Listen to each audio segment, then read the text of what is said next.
ao verso 28.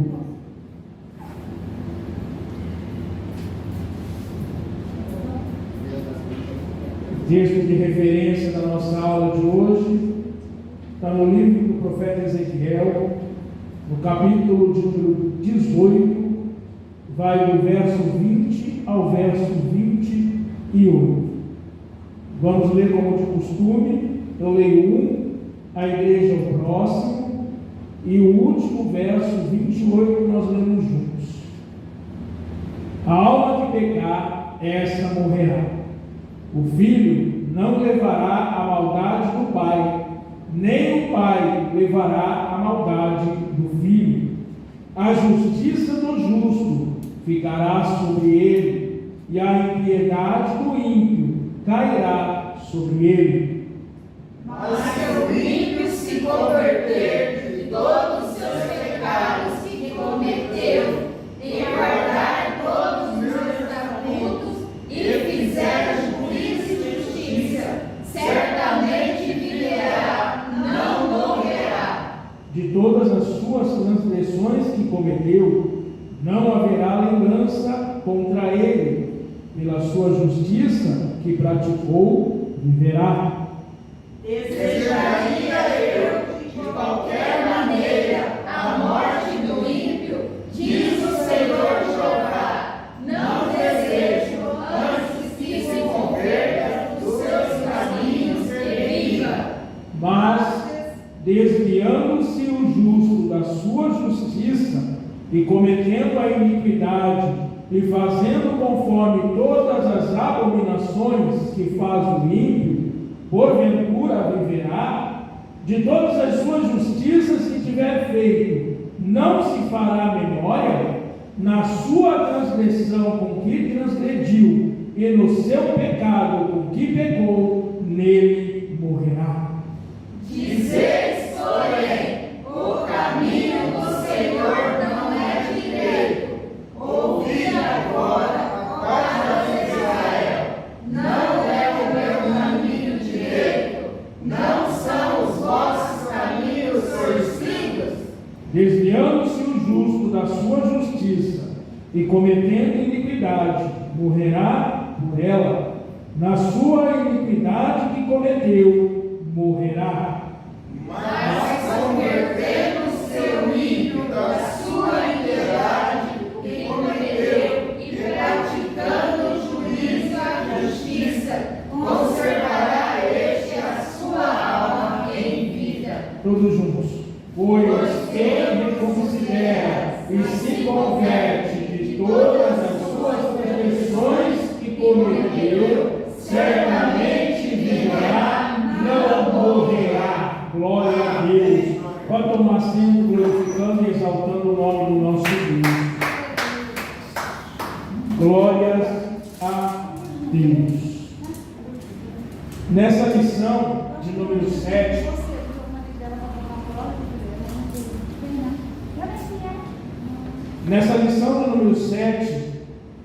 o título diz: a responsabilidade é individual. O texto áureo, ou o texto de ouro dessa lição, está lá em Ezequiel 18:20, o primeiro verso que nós lemos: a alma que pecar, essa morrerá. O filho não levará a maldade do pai, nem o pai levará a maldade do filho. A justiça do justo ficará sobre ele, e a impiedade do ímpio cairá sobre ele.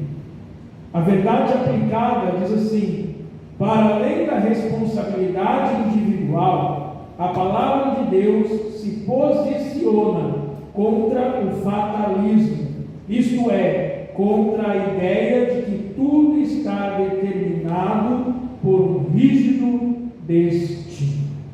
Aleluia. O que é isso?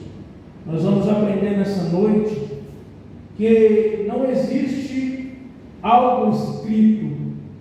Sabe aquela conversa que as pessoas falam: ah, você é fracassado porque assim está escrito, ou você é vencedor aquele negócio de karma, aquele negócio de destino. Nós vamos aprender nesta noite que isso é invenção humana. Nós vamos aprender nesta noite que quem faz a tua história é Deus. Quem faz a tua vitória é Deus. Mas, como o pastor disse aqui, por que tem uns que prosperam e outros que não prosperam? Depende do grau que você coloca Deus na tua vida. Eu disse no domingo, quando eu fui ali questionado por um irmão, por que fulano tem e eu não tenho? Foi porque você fica olhando aquilo que ele tem. Às vezes as pessoas conquistam, o pastor falou aqui da graça. Às vezes a pessoa tem porque ela trabalha, ela luta, ela conquista. E muitas vezes o outro não tem porque o outro nem se mexe para lutar, para conquistar. Eu quero ter uma boa profissão, mas eu não estudo. Eu quero ter um bom trabalho, mas eu não me esforço. Nós vamos aprender nessa noite que nada está escrito. A única coisa que Deus deixa escrito é para quem aceita Jesus como seu Salvador. É o nome no livro da vida. O restante é você que tem que lutar. O restante é você que tem que sonhar, que tem que colocar Deus na frente e buscar. Amém? O objetivo da lição nesta noite diz assim, sobre a máxima de Israel. Nós vamos aprender sobre isso. A abrangência da salvação. A quem alcança a salvação? E a reação de Israel sobre esse tema. Antes eu gostaria de deixar aqui uma reflexão para a igreja. A salvação, ela é individual ou ela é coletiva? Individual. A responsabilidade é individual ou é coletiva? Individual.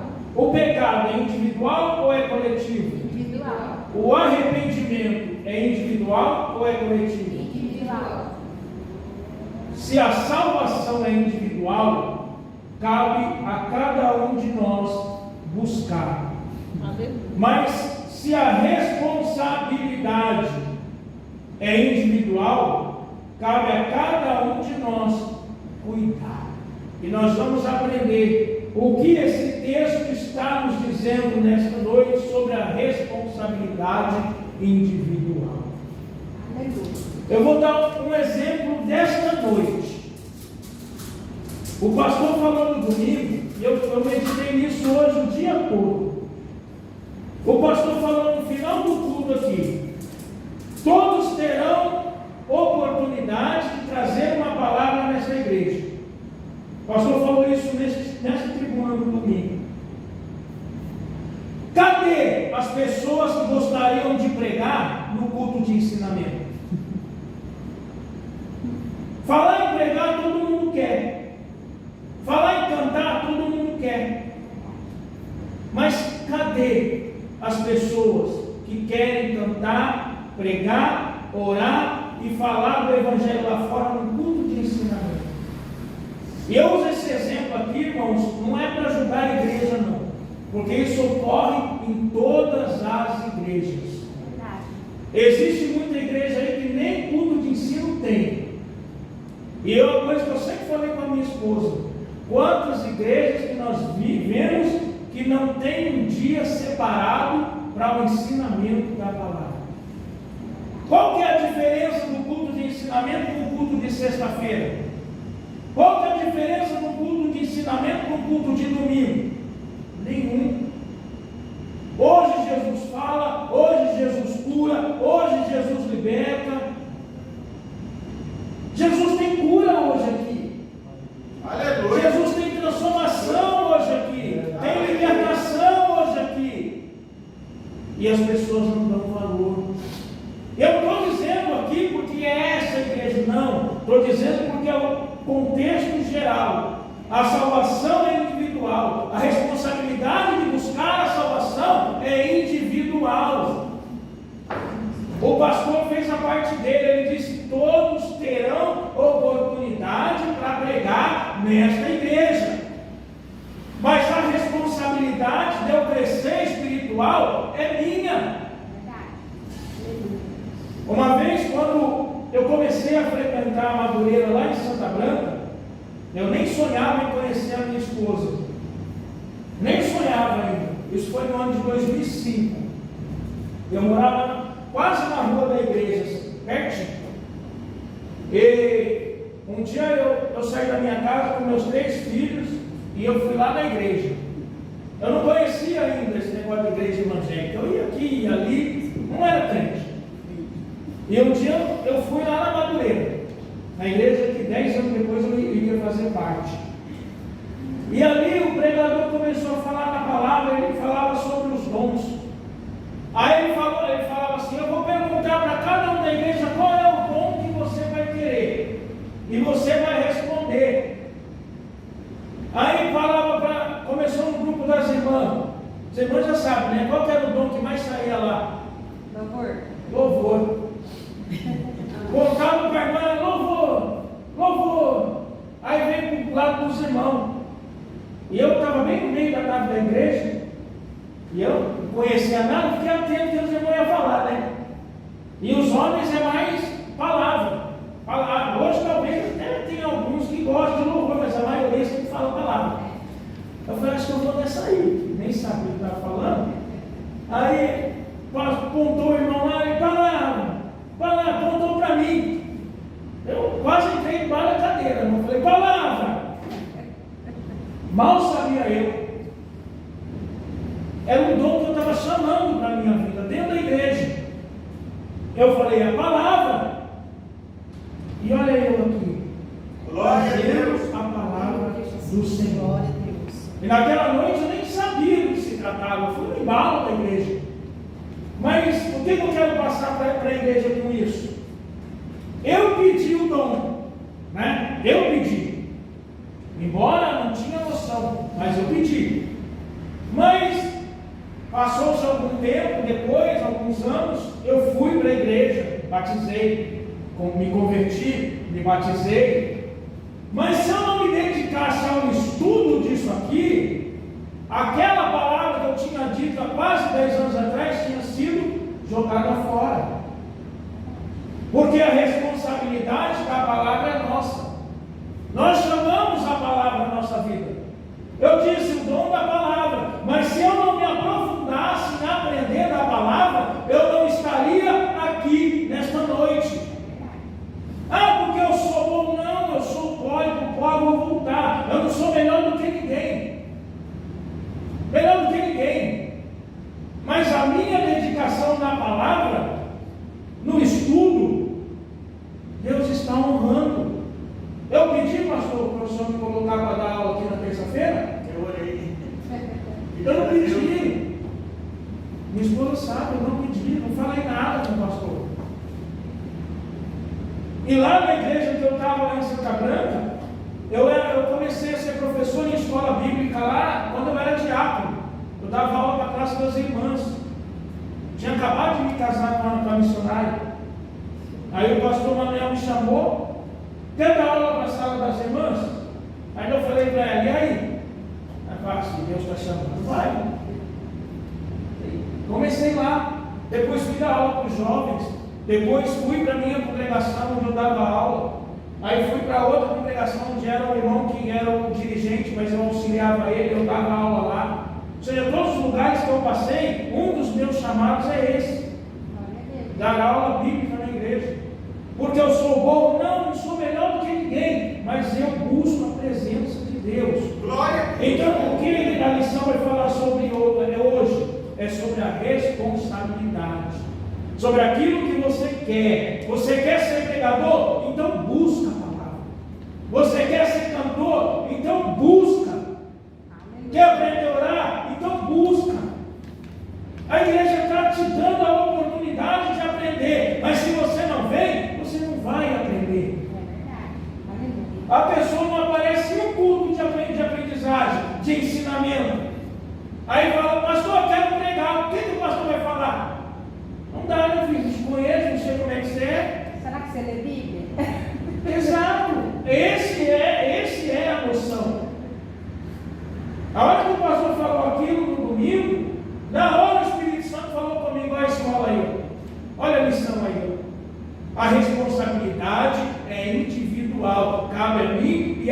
você buscar essa responsabilidade. Irmão, lê para mim a introdução, por favor.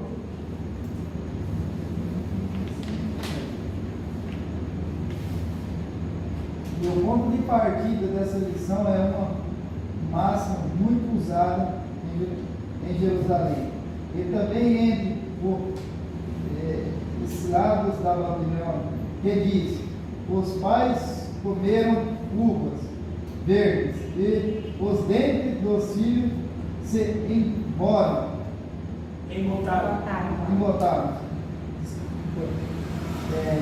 Com base nesses ditados, eles diziam que estavam sendo munidos por causa dos pecados de seus antepassados.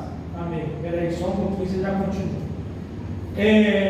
Esse é um provérbio do povo de Israel quando eles estavam na Babilônia, que dizia assim: os pais comeram uvas verdes e o dente dos filhos se embotaram, ou seja, se mancharam.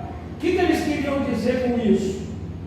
Que os pais pecaram e os filhos pagaram. Eles queriam dizer que eles estavam ali no cativeiro por um pecado dos seus pais. Continua aí, irmão. Sobre a máxima usada em Israel. Uma máxima equivocada, o ditado popular: os pais comeram uvas verdes e os dentes dos filhos se embotaram, se baseava numa interpretação equivocada sobre o terceiro mandamento da década. Logo, a maldição não é hereditária, ela só permanece quando os filhos continuam nos pecados dos pais. Vejam a expressão: aquele que me aborrece é um princípio divino estabelecido desde a lei de Moisés. Isso é lembrado na história de Israel. Jeremias e Ezequiel trataram. Peraí, já que você volta aí. Então aqui ele estava dizendo justamente desse ditado, que os pais comeram uvas verdes e o dente dos filhos se embotaram. Então Israel tinha essa errada interpretação. Lê para mim, por favor, Êxodo 20, verso 5. Quem tirou? E depois quem tirou Êxodo 34 já procura Deuteronômio 24. Primeiro Êxodo 20, verso 5. Não te curvarás a elas, nem as servirás, porque eu, o Senhor teu Deus, sou Deus zeloso, que visito a maldade dos pais e dos filhos até a terceira e quarta geração daqueles que me aborrecem. Está vendo? Deus estava falando para aquele povo que ele visitava até a terceira e quarta geração daqueles que me aborrecem. Então eles entendiam esse versículo como dizendo assim, que Deus estava punindo até a terceira ou quarta geração. Mas a interpretação que a revista nos dá desse verso é justamente o contrário. Deus estava zelando até a terceira e quarta geração. Os israelitas entendiam que Deus estava punindo, mas Deus não estava punindo. Deus não pune ninguém pelo pecado de outro. É igual a nossa lei penal no Brasil. Nós vamos fazer um paralelo para vocês vão entender. Se o irmão cometeu um crime, a mãe dele paga penalmente. Estou falando penal, não civil. Penalmente, ela vai presa? Não.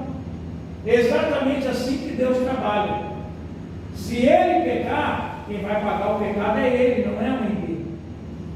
Pode ler, por favor, Êxodo 34. Não existe. Nós vamos explicar isso mais para frente. 34, 6 e 7.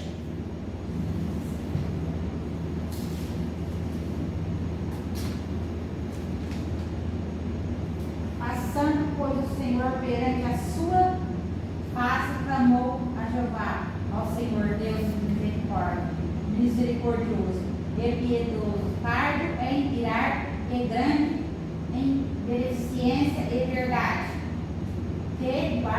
beneficência em milhares, que perdoa a iniquidade e transgressões, e o pecado que o culpado não tem por inocente, que visita a iniquidade dos pais sobre os filhos, sobre os filhos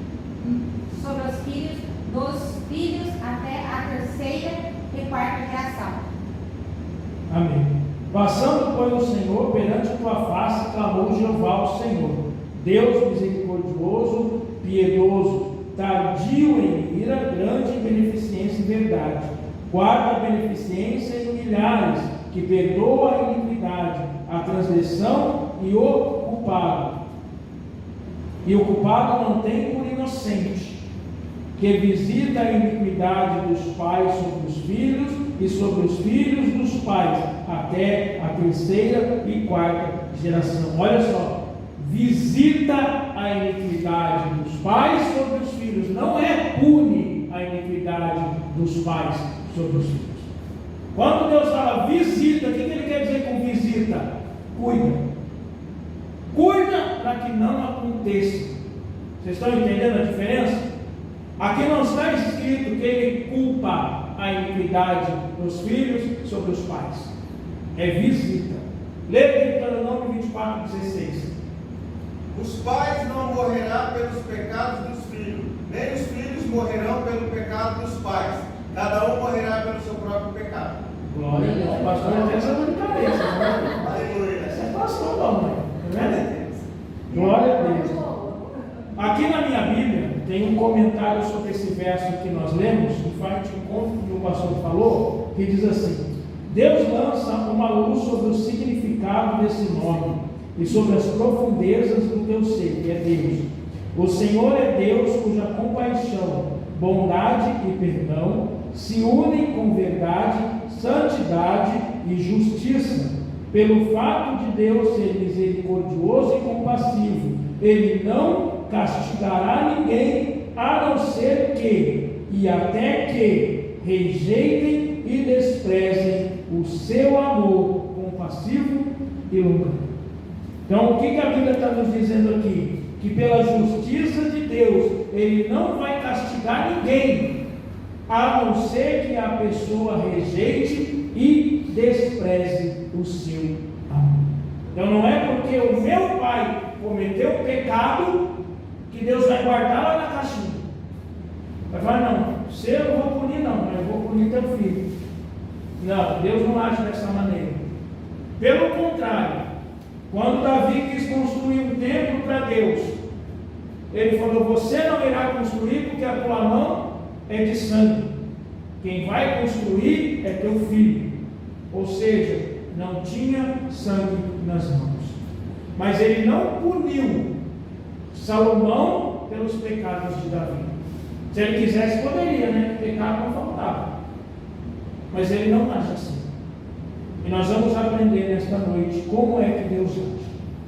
Aqui diz assim: Deus visitará até a quarta geração, mas para cuidar, não para amaldiçoar aquele que me aborrece. É o que nós acabamos de ler. Deus visita para lembrar que não tolera o pecado. Lembra que eu falei na passagem que o pastor leu? Que Deus, Ele não pune, Ele visita. Por que Ele visita? Para lembrar aos descendentes que Ele não tolera pecado. O pai falhou. O pai falhou. O filho vai ser punido? Não, o filho vai ser avisado que o pai falhou. Salomão, ele não foi punido, ele era avisado. Cuidado, olha os pecados de teu pai Davi. Olha os pecados que ele cometeu para você não entrar no mesmo caminho. É assim que Deus age. Continua aí para nós, irmãos. Jeremias aqui é o tratado do assunto. A Rosa do capítulo 2 para nós depois, tá, Rosa? A palavra profética em Jeremias escatológica e a sessão de Jeremias, o livro de consolação que não foi editado separadamente como lamentações, essas partes da profecia anunciam a restauração de Israel e de Judá que contempla o futuro glorioso da nação unificada. Esse oráculo está nesse contexto, como nos revela também profecia no livro de Jeremias 31, 29 ao 30. E nesse contexto escatológico, que nunca mais será pronunciado em Israel tal provérbio popular, mas a proibição anunciada por Ezequiel é imediata. Amém. Pode ler Jeremias 31, 29 e 30. Quem tirou, por gentileza. Espera aí, primeiro Jeremias 30, verso 33. E depois Jeremias 31, 29 e 30. 30 a 33. Alguém tirou Jeremias? Eu acho que não, acho que eu não marquei isso daí. Mas quem está com Jeremias 31? Jeremias 30, 33? É, 30 a 33, pastor. Jeremias 30 vai até 24. Vai só até o 24? É. Ah, então. Por que está marcado? Está Está marcado não. Eu acho que é por isso que eu não marquei aqui. Lê Jeremias 31, 29 e 30. É minha, pai. O seu é 31, não é? Ele estava procurando. Achei. Naqueles dias nunca mais virão. Os pais comeram uvas verdes e os dentes dos filhos se embotaram. Mas cada um morrerá pela sua iniquidade. De todo homem que comer as uvas verdes, os dentes se embotarão. Amém.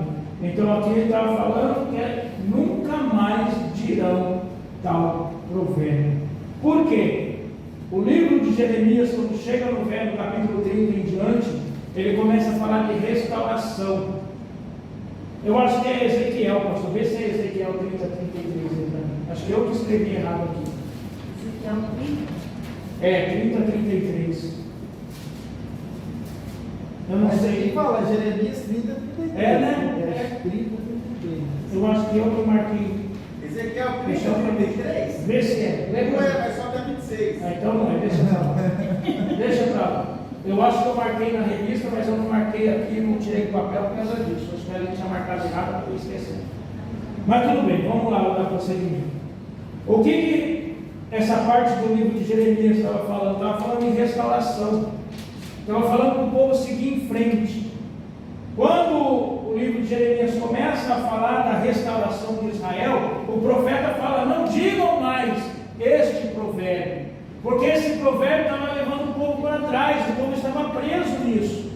A gente não vence porque os nossos pais pecaram, a gente não consegue porque os nossos descendentes pecaram. Então o profeta fala: chega disso.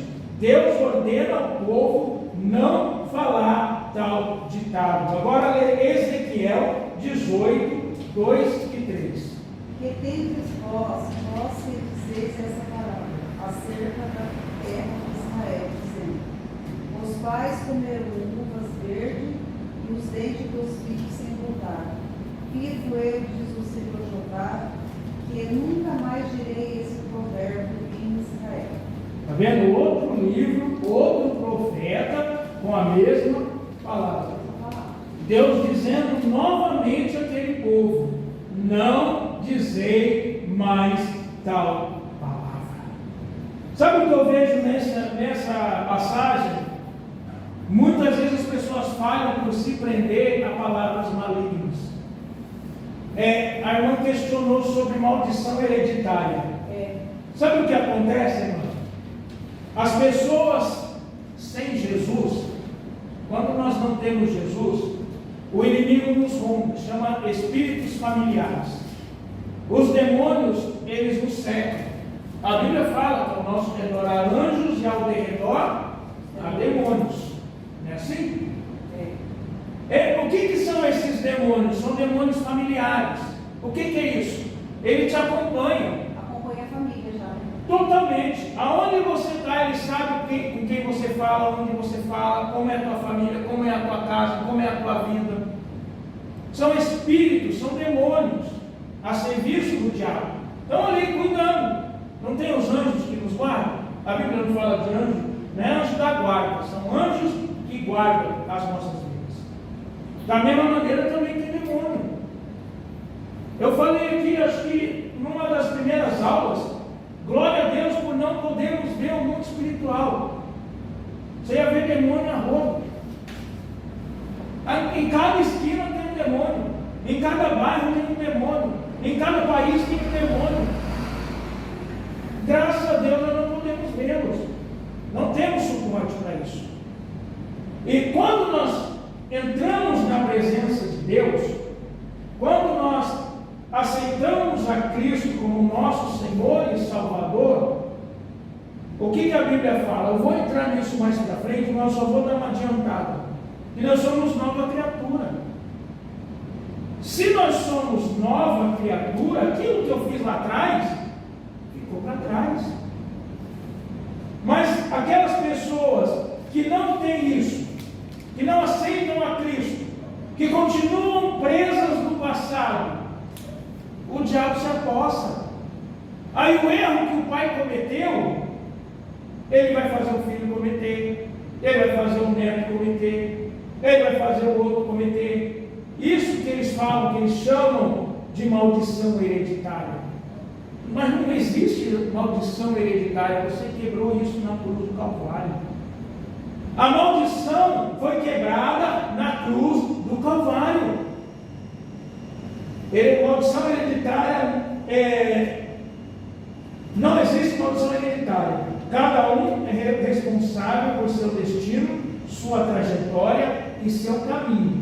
Como eu disse no começo, não tem esse negócio das pessoas falarem assim: ah, você é fracassado porque é o seu destino. Ah, é o karma que você tem que carregar. Misericórdia de Deus, para que Jesus morreu na cruz do Calvário então? Se o meu destino é ser sofredor, se o meu destino é morrer lascado, qual faz o sentido da cruz? Não, irmão, a gente tem que deixar isso de lado. Tem uma frase, um pastor nosso lá de Santa Branca, eu sempre guardo isso, ele sempre falava isso: quando a gente vem para Jesus, Deus pega o nosso pecado e lança no mar do esquecimento. Não é? Deus lança o nosso pecado no mar do esquecimento. Sabe o que você tem que fazer quando Jesus lançar o teu pecado no mar do esquecimento? Lá onde ele lançou, coloca uma plaquinha: proibido pescar. Porque tem gente que vive pescando o pecado que Jesus lançou no mar do esquecimento. Jesus limpou a tua alma, limpou a tua vida, tirou os teus pecados, mas você vive trazendo ele de volta.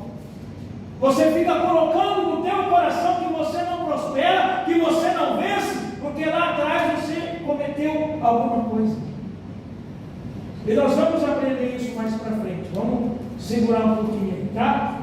Continua lendo aí, irmão, para a gente terminar essa primeira parte, o verso capítulo 3 aí. O problema em nosso tempo. A doutrina da autogoverno e os dentes embotados que predominou o imaginário popular de Israel veio a ser parte do cardápio doutrinário de um movimento infiltrado em algumas igrejas, conhecida como batalha espiritual. Essa parte do ensino e a conhecida extravagante doutrina da maldição hereditária. Quando alguém se converte, o Cristo deixa de aborrecer a Deus. Logo, essa passagem do terceiro mandamento do Decálogo não pode se aplicar aos crentes, pois eles se tornaram em uma nova criatura, pois as coisas velhas já passaram, e eis que tudo se fez novo. Devemos orar e agir para que esse ensino ensino equivocado não prospere em nossas igrejas. Glória a Deus. Aqui ele fala, a doutrina das uvas verdes e dentes embotados predominou em Israel. Nós lemos por 2 vezes que Deus disse, pare de falar esta palavra. E aqui fala assim, veio a ser um cardápio doutrinário de um movimento infiltrado nas igrejas, conhecido como batalha espiritual. Esta parte do ensino, conhecida como extravagante doutrina da maldição hereditária. Isso ensinado dentro das nossas igrejas. Isso é errado. Já viram? Tem até a tal da Bíblia da batalha espiritual. Sabe o que é batalha espiritual? Batalha espiritual é aquilo que eu e você vivemos todos os dias. Todos os dias nós já vivemos uma batalha espiritual.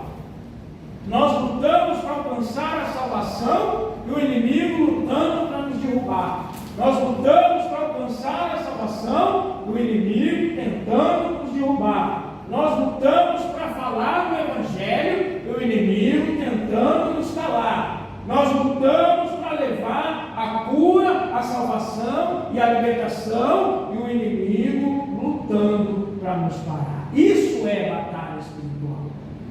Agora, esse negócio de falar maldição hereditária, isso não existe no meio da igreja. Para com isso. Se você for em algum lugar e o pregador começar com esse negócio, vai embora. Vai embora. Isso não existe. Quando nós aceitamos a Cristo, nós somos.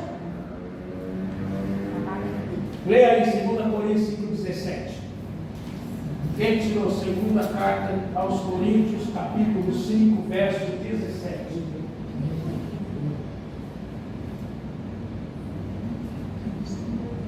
Não foi você que tirou? Foi eu que tirei. Tira aí, lê para nós. 5,17, né? Isso.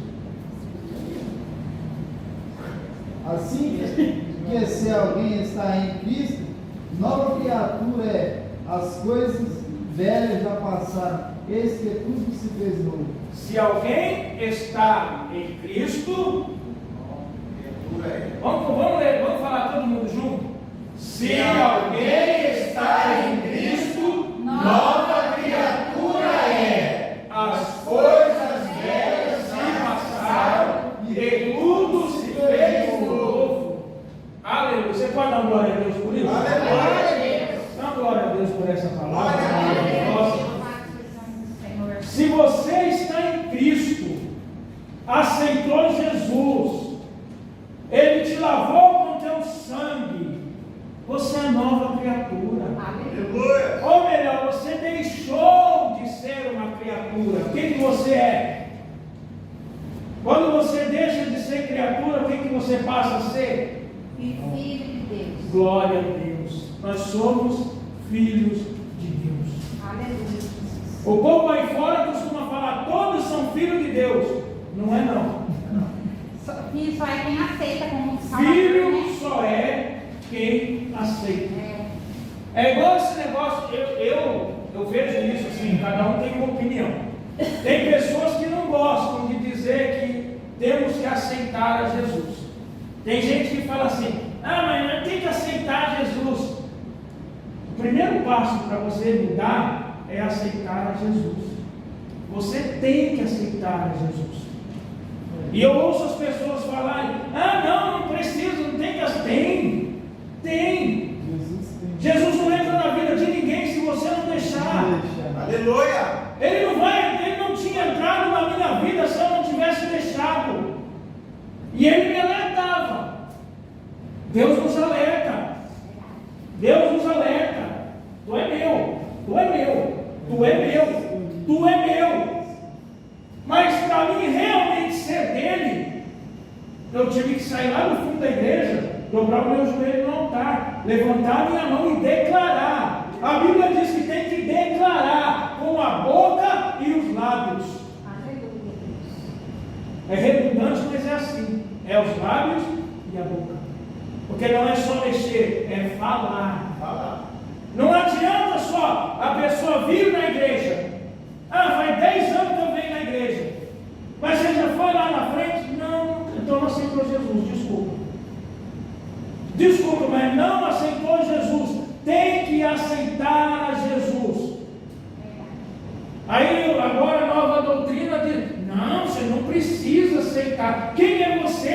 aceitar Jesus. Romanos 10,13 fala: todo aquele que invocar o nome do Senhor. Lê para nós Romanos 10,13, pastor. Todo aquele que invocar o nome do Senhor será salvo. Invocar é falar.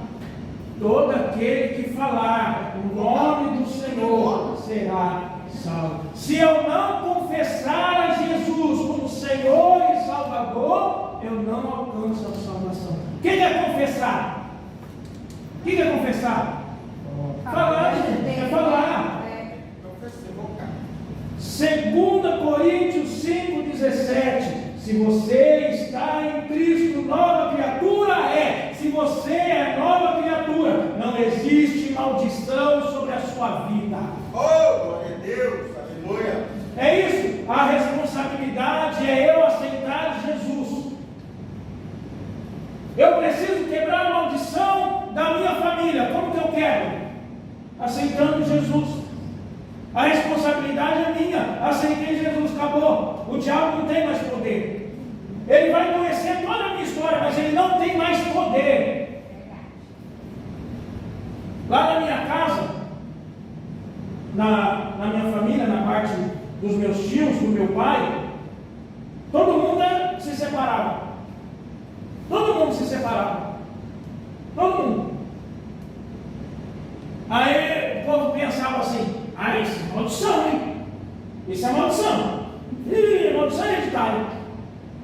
Teve um tio Zé, ele viveu 50 anos casado.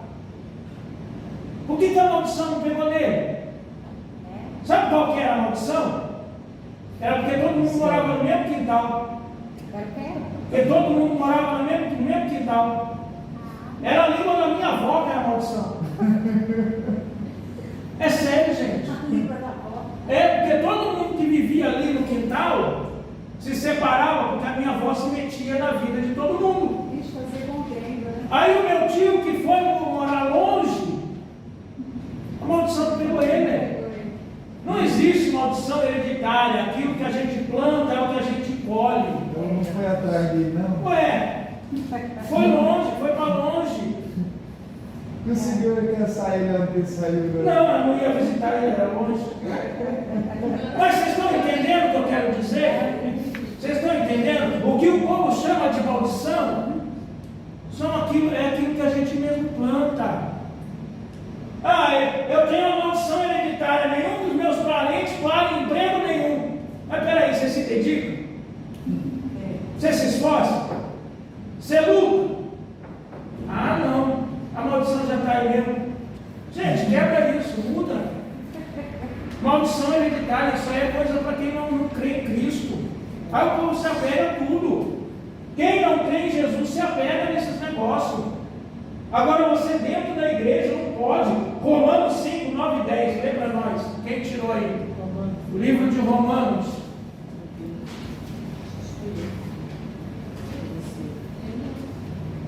Foi o pastor não? Romanos 5, verso 9 e 10. Então leia aí, por favor. 5, verso 9 e 10. Para a gente passar para o capítulo 2. Logo, muito mais agora, sendo justificados pelo seu sangue, seremos por ele salvos da ira. Porque se nós, sendo inimigos, fomos reconciliados com Deus pela morte de seu Filho, muito mais estando já reconciliados, seremos salvos pela sua vida. Logo, muito mais, sendo justificado pelo seu sangue, seremos por ele salvos da vida. Se sendo inimigos, fomos reconciliados pela morte de seu Filho, muito mais, já reconciliados, seremos salvos pela sua vida. Então não existe mais esse negócio. Não tem mais esse negócio de maldição hereditária. Acabou. Se você pensava assim, era quando estava lá fora. Dentro da igreja isso não existe. A gente não pode se apegar nesse tipo de coisa. Quebra. Jesus quebra todo o mal. Acabou. Chegou. Eu recebi a Jesus. Tudo aquilo que o diabo me fez não persegue mais. Ele tirou, quando Jesus, a palavra diz que Jesus desceu e pegou a chave do inferno e da morte. O que ele quis dizer com isso? Ele tirou o domínio de Satanás da tua vida. Quando Adão pecou,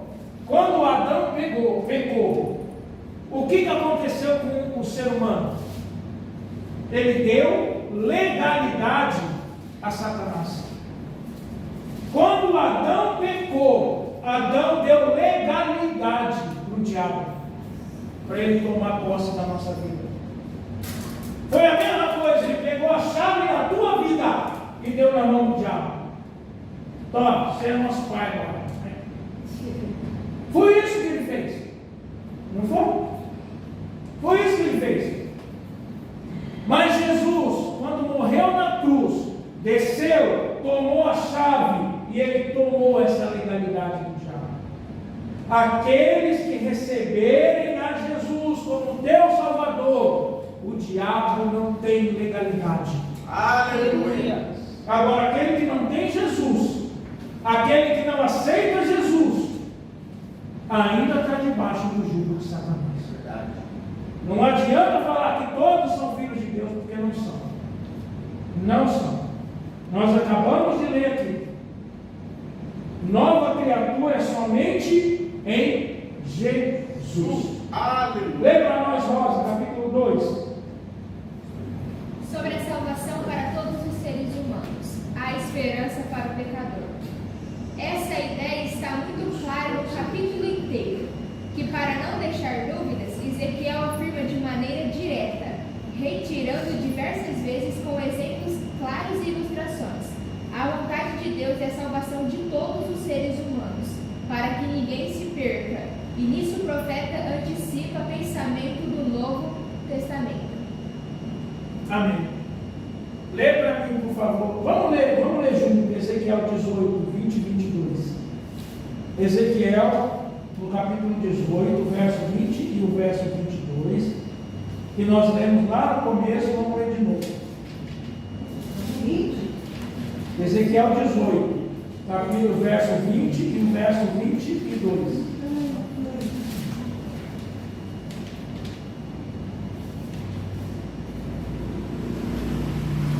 Aí na sua na revista. A alma que pecar, essa morrerá. O filho não levará a maldade do pai, nem o pai levará a maldade do filho. A justiça do justo ficará sobre ele, e a impiedade do ímpio cairá sobre ele. Mas se o ímpio se converter de todos os teus pecados que cometeu e guardar os meus estatutos, fizer juízo e justiça, certamente viverá, não morrerá. É isso. A pessoa que pecar, o pecado não vai recair sobre o filho, ou não vai recair sobre o pai. Aquele que pecar, este morrerá.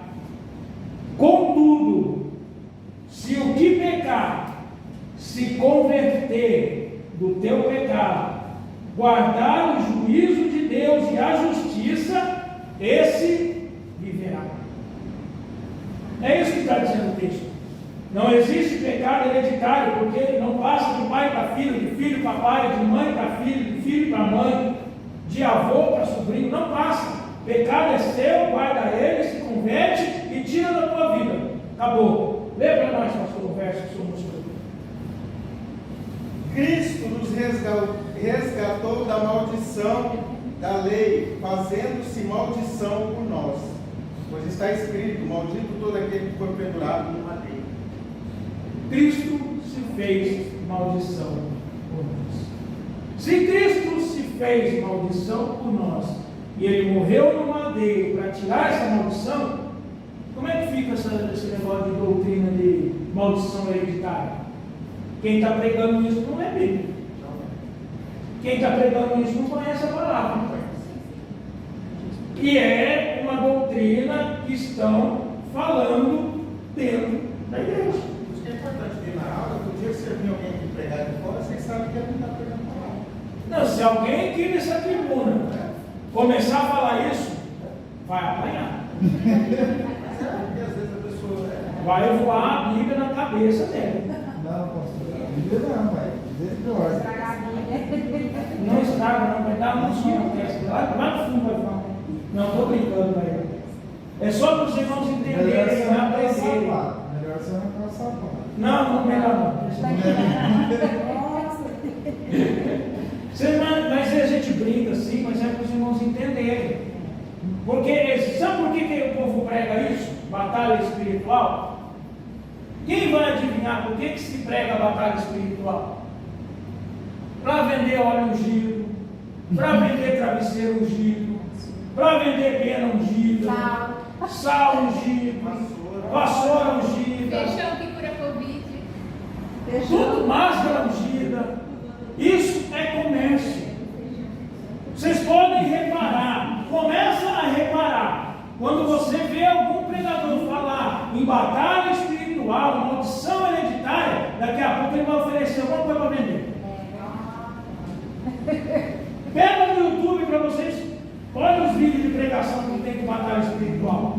Sempre vai ter alguma coisa oculta por trás. Nada é de graça. Eu já sou extremamente contra esse negócio de ficar vendendo coisa ungida. Eu já não gosto nem de nada ungido. Não, é coisa minha, eu não gosto. Nem água ungida eu não Eu tomo. também sou beata com isso, pastor. Eu não gosto nem de água ungida. A gente critica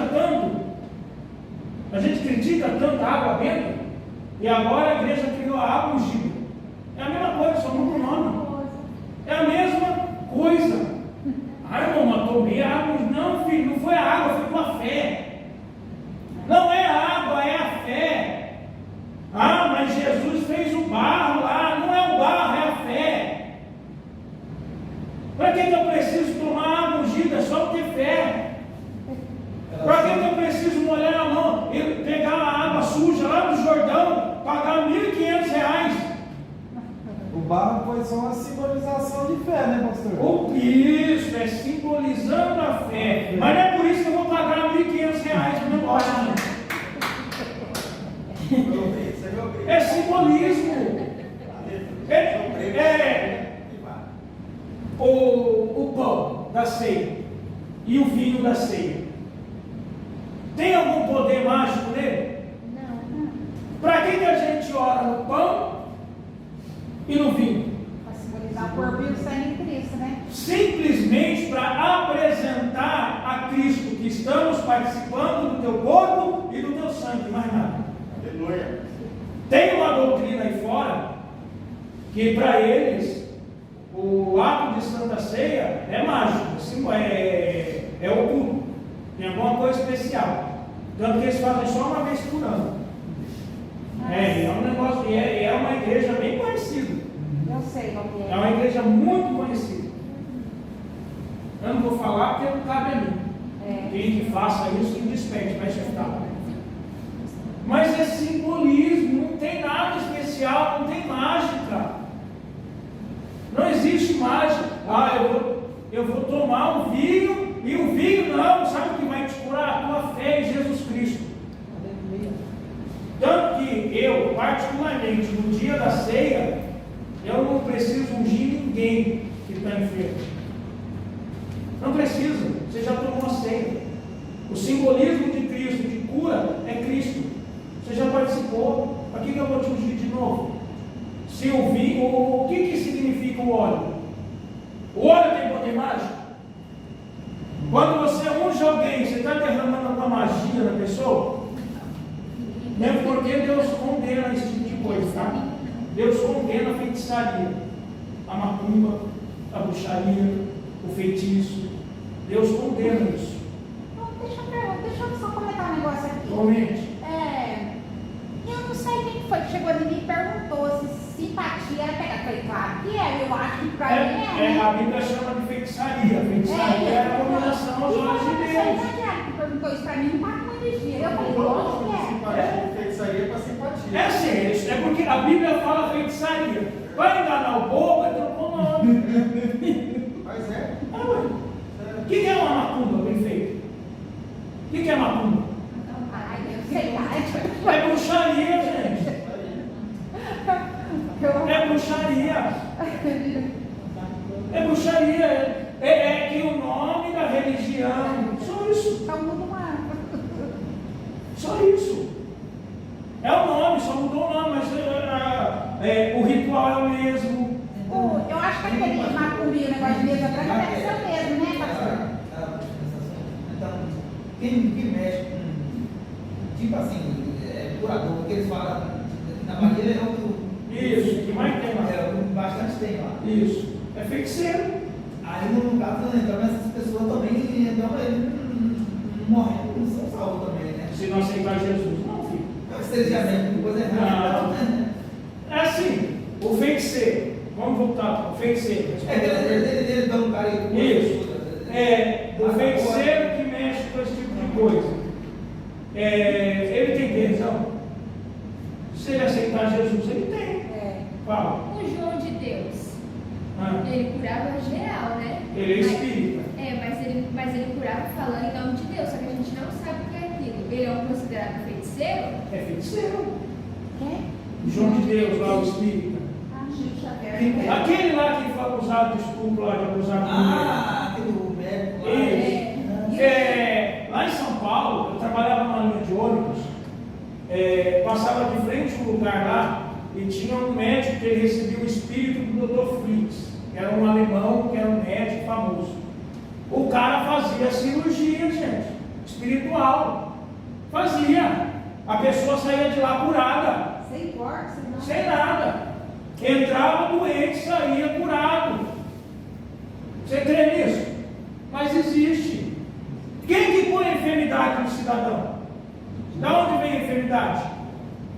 Da onde que vem a enfermidade? Enfermidade espiritual, enfermidade. Não estou falando de doencinha que você abre a geladeira de madrugada sem camisa, fica gripado, culpa é do diabo, não é minha. Mas tem enfermidade que é colocada pelo diabo. Se o diabo colocou, ele tem poder de tirar. Ou não? Tem. Ué. Ele coloca um e tira o outro. Né? Isso. Exato. Ele fala um e coloca outro. Aí respondendo a pergunta do irmão, qualquer pessoa, qualquer, independente se ele é bruxo, se ele é macumbeiro, se ele é delegado, independente do que ele faça da vida, independente, pode ser o maior traficante, estuprador, maníaco, pode ser o pior ser humano da face da terra, mas ele recebeu Jesus e mudou de vida. Ele recebeu Jesus de coração. Ele se arrependeu do teu pecado. Ele tem salvação. Aleluia. Está salvo.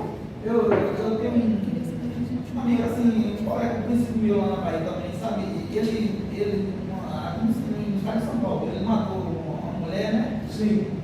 Aí ele matou assim, ele não foi por causa de. Ele era casado com a mulher, aí a cunhada dele todo dia ficava atrasando a vida dele, né? Sim. Aí um dia ele bebia, ele não era da igreja, nada, ele foi lá e Matou ela. matou a cunhada. Certo.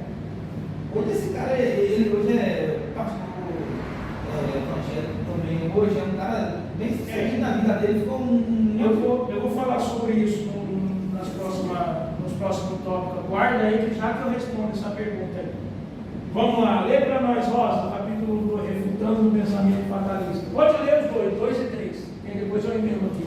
Tanto os exilados na Babilônia, como os que estavam em Judá e em Jerusalém, acreditavam ou se justificavam numa ideia falsa, de que estavam pagando pelos pecados dos pais, mesmo depois da destruição de Jerusalém.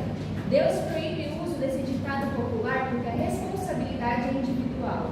O profeta Ezequiel fecha a porta fatalista do imaginário popular do povo de Judá e dos exilados da Babilônia. Ele torna claro o pensamento bíblico da responsabilidade individual, de maneira textual e direta. A palavra alma, nesse contexto, significa a própria pessoa. Duas situações. O profeta explica com clareza os oráculos divinos sobre a relação de Deus com os seus seres humanos. Se o pecador abandona sua vida cheia de pecados, todo tipo de maldade e iniquidade, se volta para Deus, tal pessoa é perdoada. E se fizer juízo e justiça, certamente viverá, não morrerá.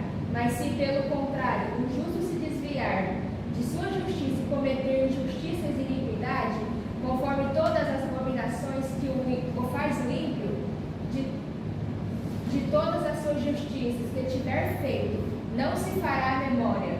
Das suas transgressões com que transgrediu, o seu pecado com que pecou, neles morrerá.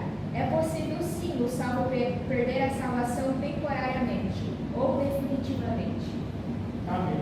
Então, está aí a resposta. Por mais que a pessoa pecou, matou, uma coisa, deixar bem claro, uma coisa é a pessoa aceitar a Jesus e Jesus perdoar o pecado. Outra coisa é a consequência daquele pecado. Vou dar um exemplo, usando o que o irmão falou aqui. O amigo dele foi e matou a esposa, matou a cunhada, matou a pessoa lá. Ele aceitou a Jesus.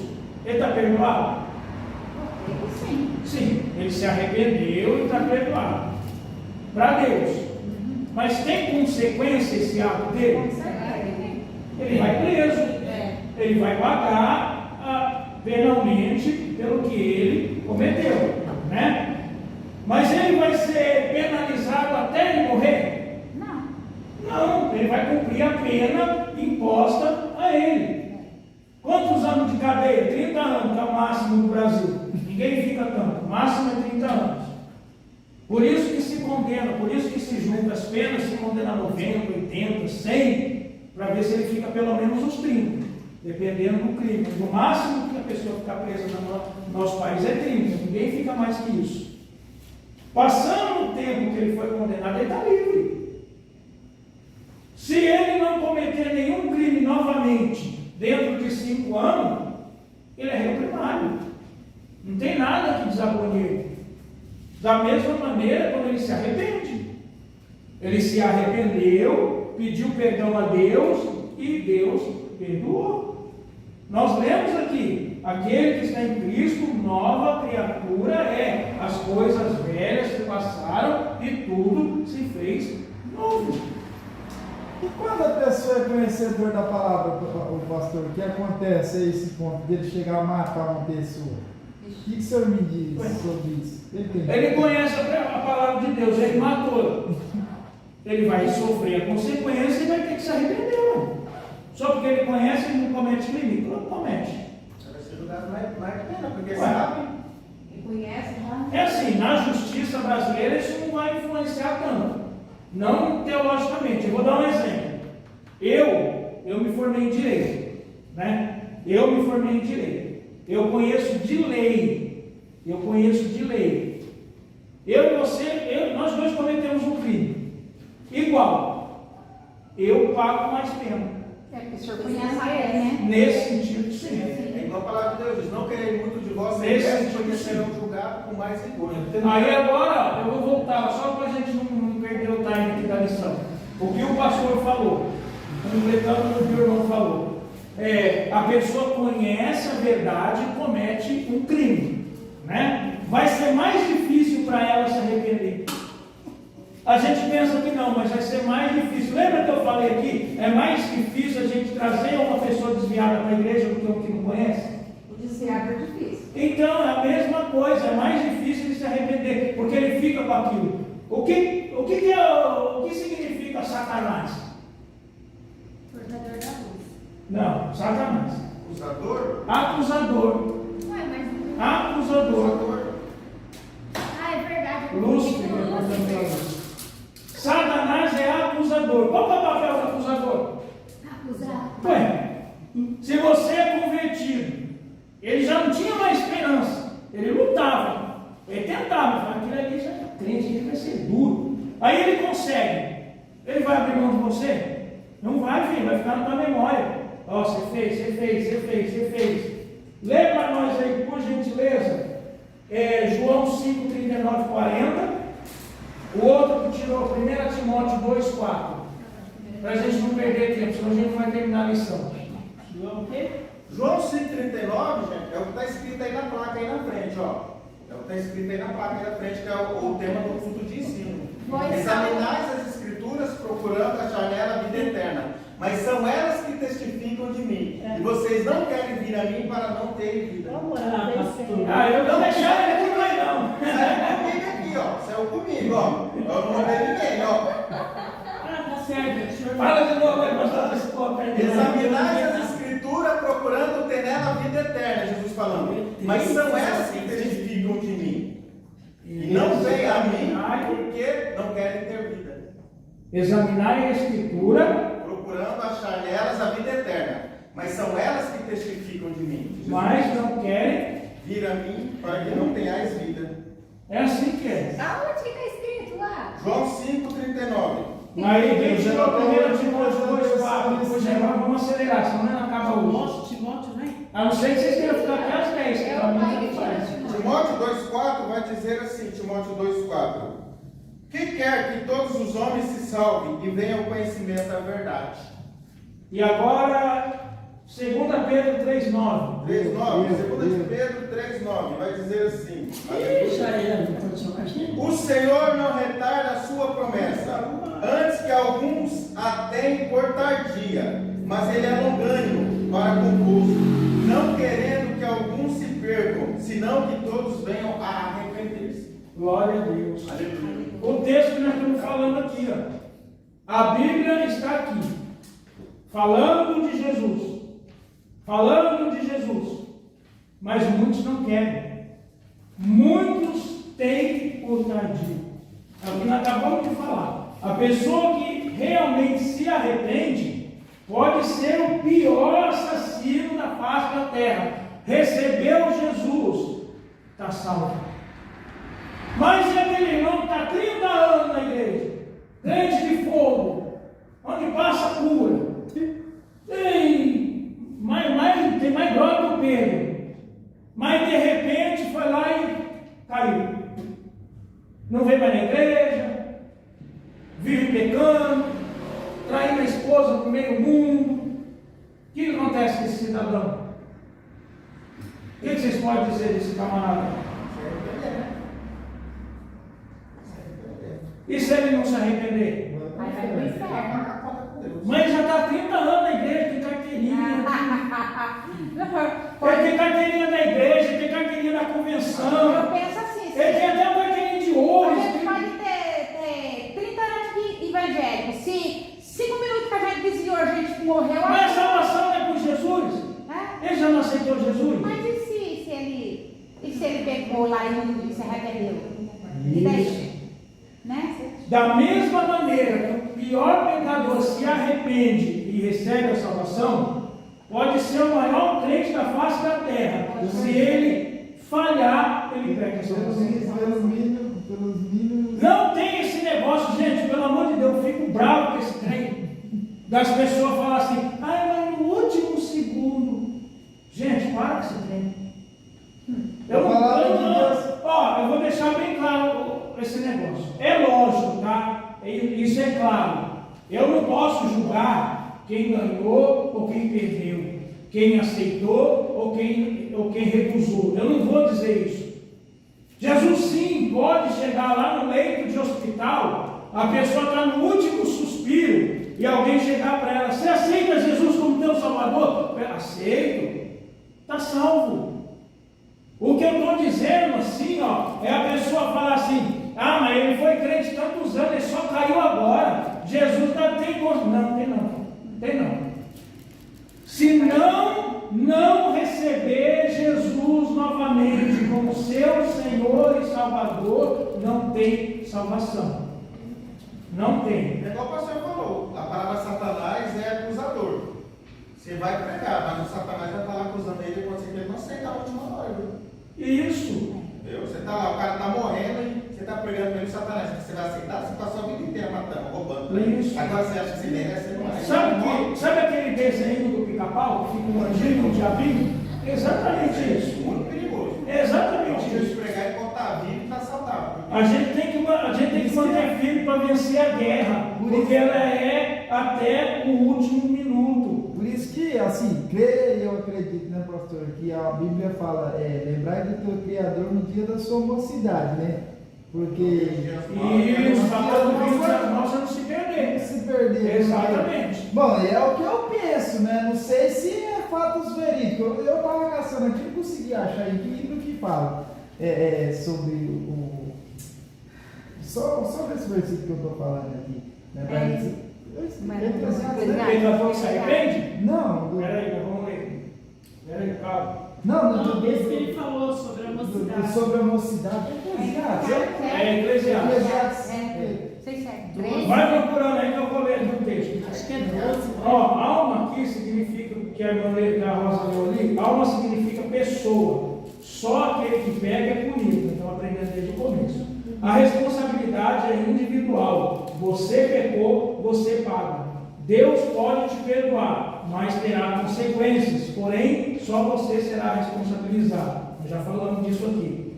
Deus proíbe o ditado no meio do povo, pois o ditado é enganoso. Aquele ditado que nós lemos: os pais comem 2 vezes e o dente do filho fica amontoado. Os filhos não pagam pelo pecado dos pais, nem o do pai pelos filhos. Leia Lucas 15:32. Lucas 15:32. Quem tirou aí? Para a gente encerrar esse texto que a gente está falando aqui. Enquanto o irmão procura o texto dele. Pode ler, Rosa. Mas era justo alegrarmos e folgarmos, porque esse seu irmão estava morto e reviveu, e tinha se perdido e achou-se.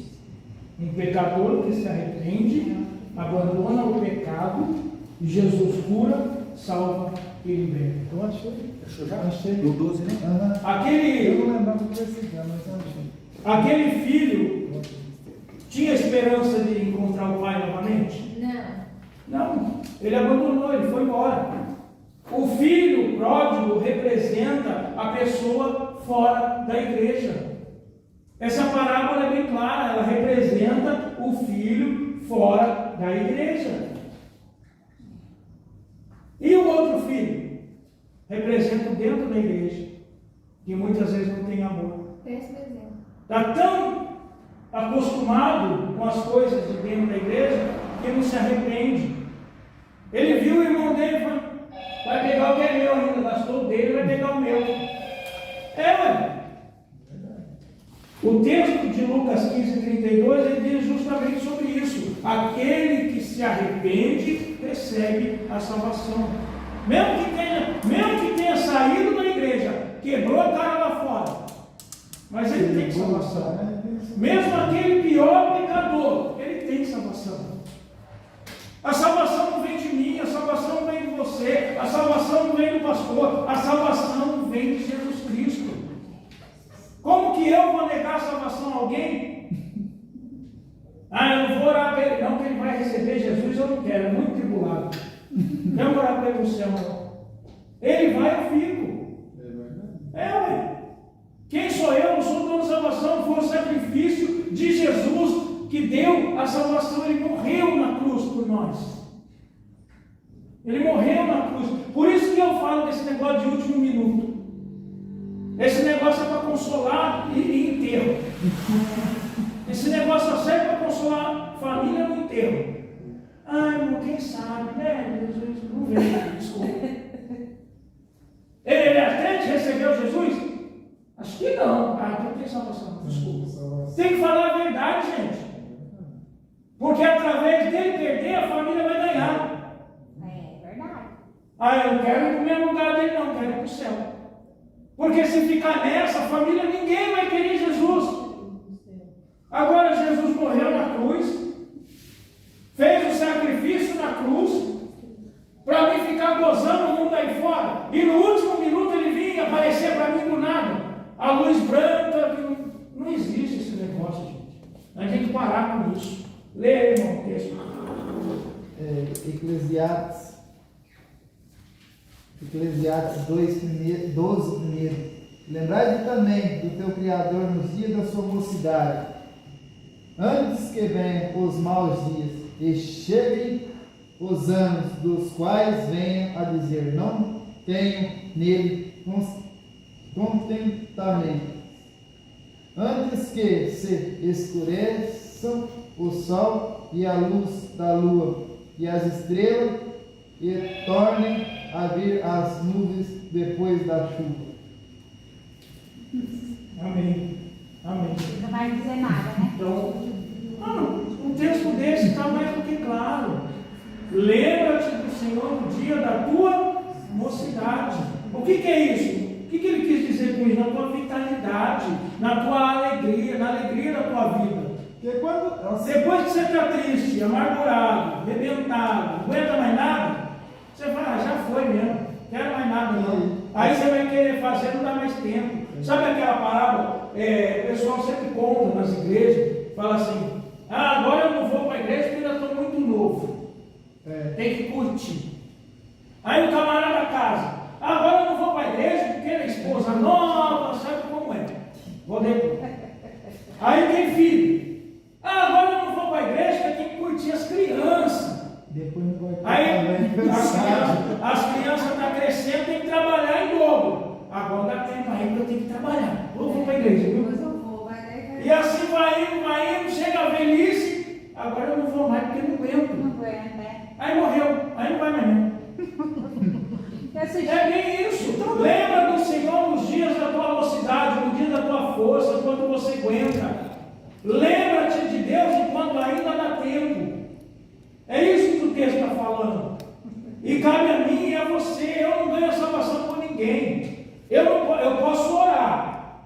Eu posso orar, apresentar o Cauê, apresentar a Cauane, apresentar a Isabela, apresentar a Fia, apresentar a Aira, apresentar a Maria, que são os nossos filhos e os netos. Eu posso apresentar a vida de cada um. Apresentar. Mas salvar não. Salvar não posso. Cada um tem que Eu tenho que cuidar da minha, que já é difícil. Eu tenho que garantir a minha, tenho que lutar pela minha. Nem a minha esposa, que está comigo todos os dias, não pode garantir a minha salvação. Com certeza.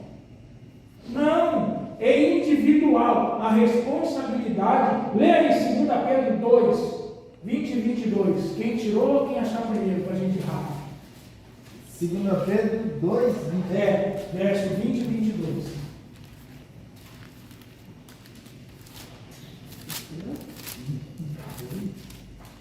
Se eu achar primeiro, eu leio. Porquanto, se depois de terem escapado das corrupções do mundo, pelo conhecimento do Senhor e Salvador Jesus Cristo, forem outra vez envolvidos nelas e vencidos, tornou-se-lhe o último estado pior do que o primeiro. Porque melhor fora não conhecer o caminho da justiça, do que conhecendo desviar-se do santo mandamento que lhe fora dado. Deste modo sobreveio-lhe o que por um verdadeiro provérbio se diz: o cão voltou ao seu próprio vômito, e a porca lavada ao espojadouro de lama. O que quer dizer esse versículo? Meu Deus do céu. Só para crente isso aí. O que quer dizer esse versículo? O que nós lemos em 15:32, Lucas 15:32? O pecador que se arrepende recebe a salvação. Mas e esse verso aqui? O que ele está dizendo? A pessoa voltou para trás. Que o crente que se desvia não passa de um cão. A Bíblia está dizendo: não sou eu não, gente. Não sou eu, está aqui, ó. Chega a dar um dor no coração da gente. Esse verso aqui não é para qualquer um, não. É verdade. Você vai ler um verso desse para o novo convertido aqui, ele nunca mais aparece. Deste modo sobreveio o que o verdadeiro provérbio se diz: o cão voltou ao próprio vômito, e a porca lavada ao espojadouro de lama.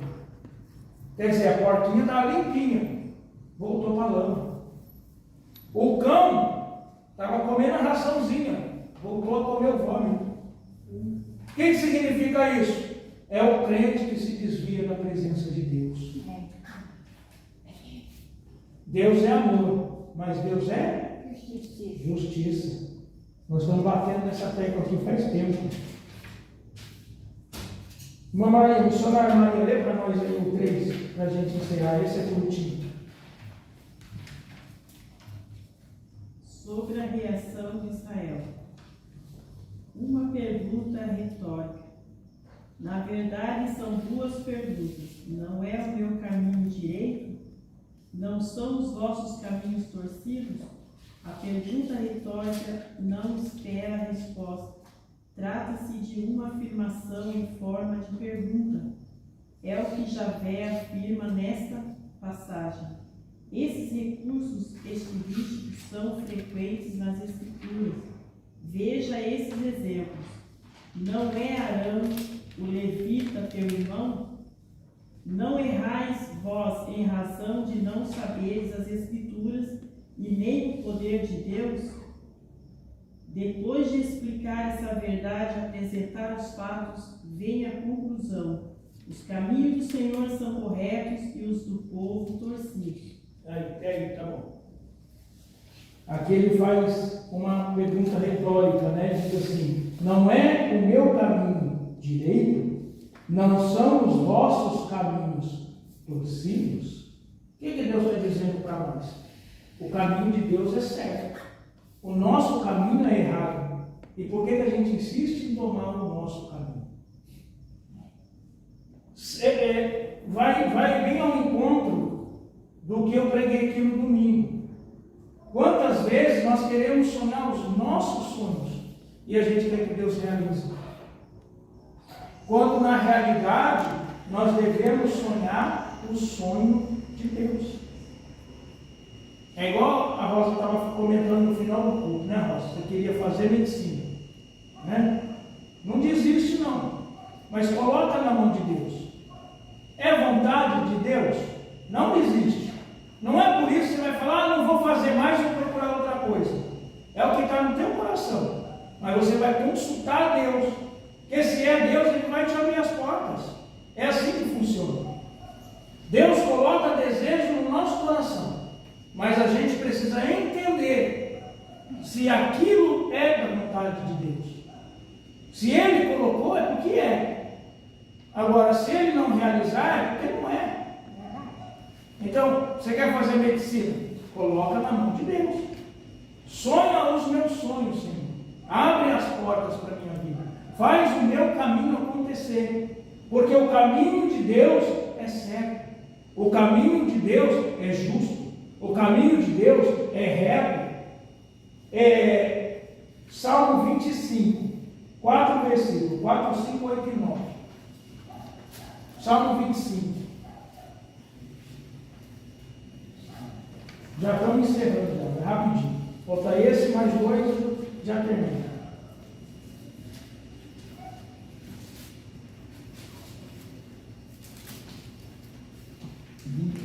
O verso 4, verso 5, verso 8, verso 9.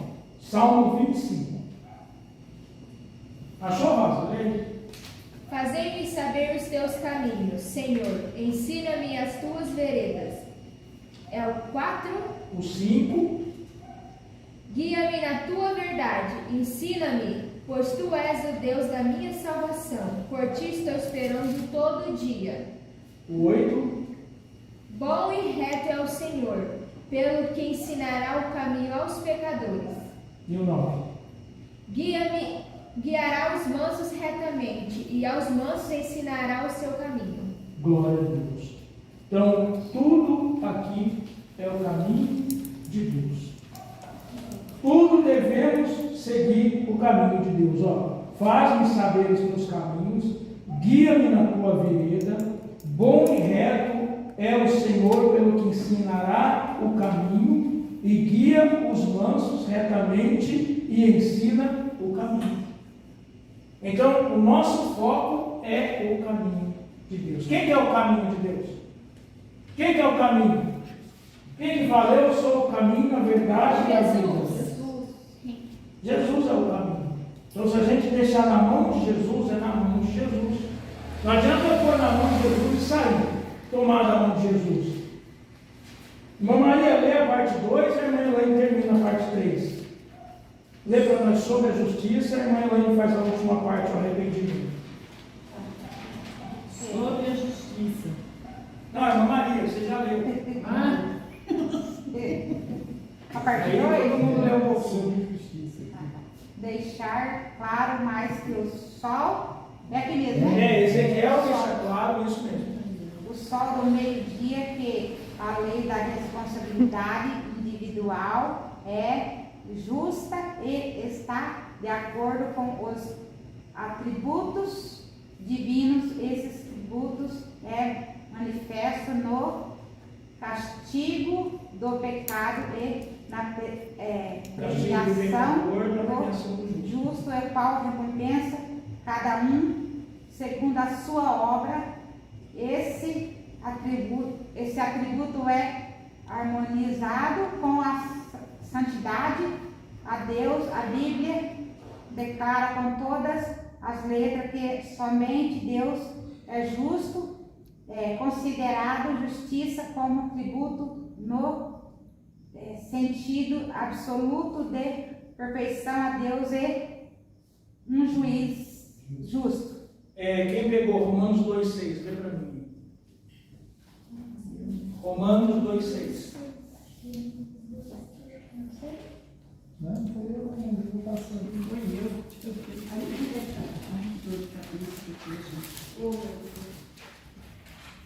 Dois. Isso. 2,6. Pode ler? Pode ler? Pode ler. A qual recompensará cada um segundo as suas obras. Pode ler. Vai até o 10 aí. A saber, a vida eterna aos que com perseverança em fazer bem procuraram glória, honra e incorrupção.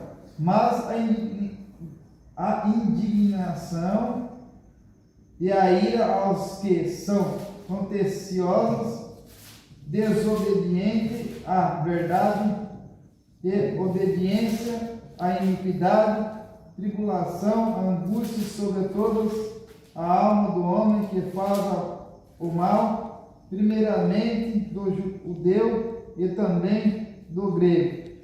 Glória, porém, a honra, a paz a qualquer que pratica o bem, primeiramente ao judeu e também ao grego. Amém. Sabe o que Deus está falando? A responsabilidade é individual e justa. Deus castiga o pecador e premia o justo. Não é isso que nós lemos? Qual que é o prêmio do justo? Está aqui nesse texto. Glória, honra, incorrupção e paz.